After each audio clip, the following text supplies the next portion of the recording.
柿饼送进烤箱里，回温脱去些许水分，然后从底部挖空去籽，让柿子的果肉纤维成为美味的外衣。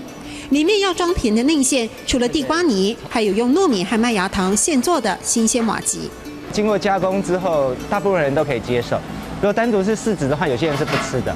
把柿饼当福袋一般给人惊喜，中根红研发出许多风味，甘甜的栗子、清香的抹茶红豆，还有冰淇淋等，丰富了口感的扎实感和柿饼巧妙搭配。吃起来的柿饼口感非常的 Q 软，而且保湿性也非常的高，跟一般那种涩涩的那个柿子是不一样。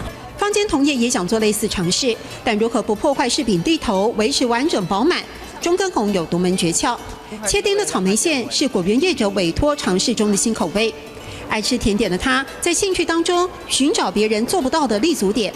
眼前看到一起装进柿饼里的，还有他全心投入、孤注一掷的勇气。就是直接把原来的切断，然后直接去学。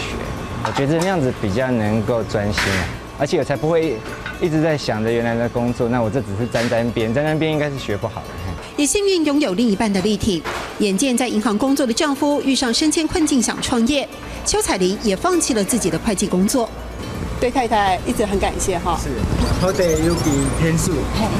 张油根本应该成功。哦，好地有记天数，张油根本应该成功。